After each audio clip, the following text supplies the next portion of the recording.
Good morning, good afternoon, good evening. This is Jan from New York City, and my channel name is Jan from New York City Saves Money. Hey, happy Monday. I know.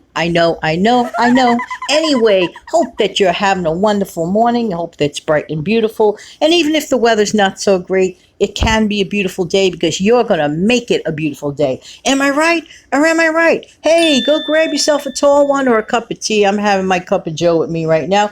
Now, we're talking about today about how to get cash quick in a pinch.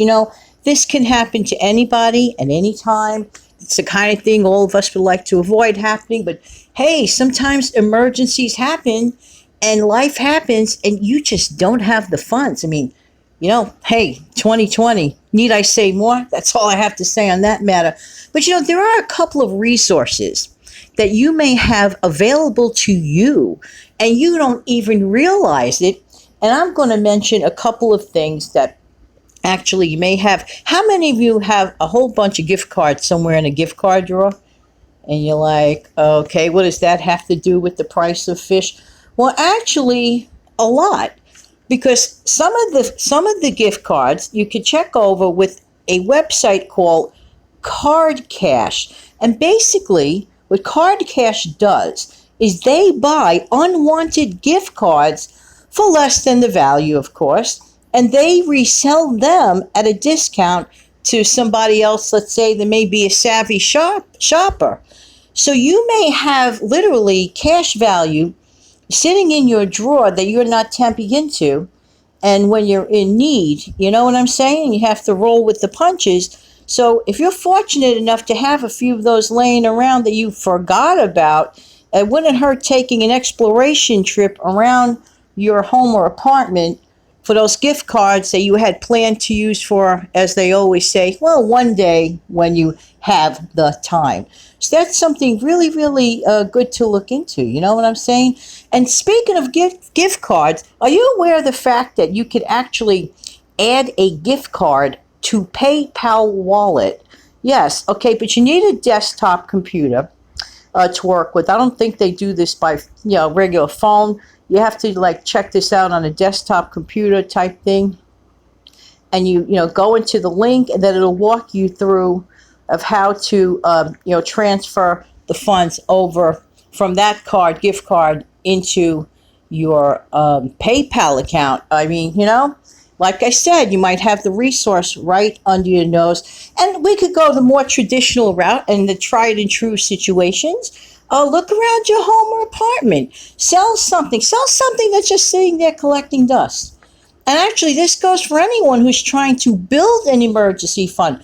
What do you have at home that's just sitting there gathering dust that is of no value to you at the moment? But the cash building into an emergency fund is definitely a value that'll make you sleep a little bit better at night.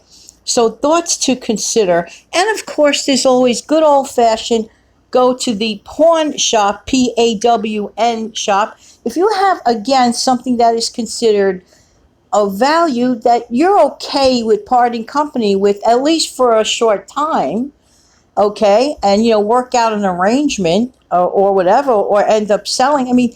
You can do this. This is something that can be done on an immediate level, okay? Now, there are other options that actually you have. There's a site called rover.com. Now, that doesn't mean you're a rover. What it means is that you may be okay with, for example, either pet sitting or walking a dog. And what this company does basically is it matches you up in your locality to see what's available and all this and all that. So you may be in need of a situation like that to be a worker with, or you may be in need of a situation like that to use in case you need a pet sitting or a dog walking job around your home.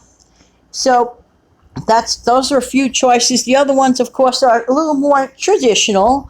You could tap in on your credit card. Yeah, well, some people on purpose use their credit card only for emergencies. Well, that's not a bad strategy while you are building up your baby emergency fund, okay? And if something arises in between, the two fund situation, then of course you tap in on that, but make darn sure that you pay it back and do it on time and do the right thing, okay? And then this is what I call, tell you the truth, method of last measure.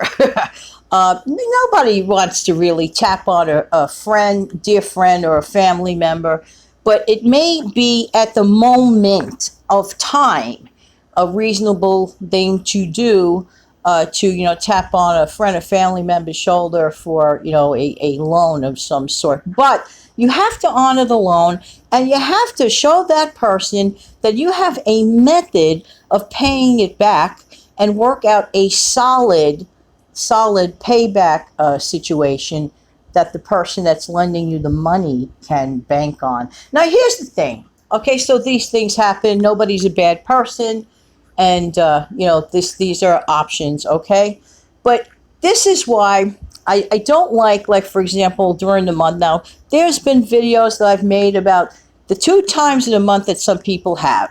I call that the fat cat versus the skinny chicken time of the month. Okay, what does that mean?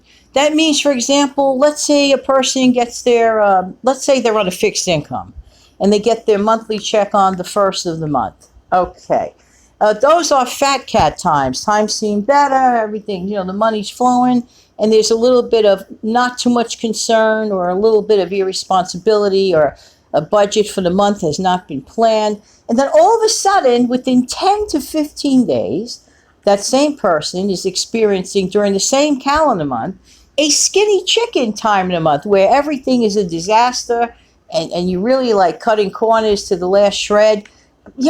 Try to build up a situation where that's avoided forever. And the best way you could do that is, whenever possible, save, save, save, save, save. Find interesting ways to save. And one thing I could tell you, there's a plethora of videos on this platform, and even on my own here. I'm telling you, there's just so many options of saving.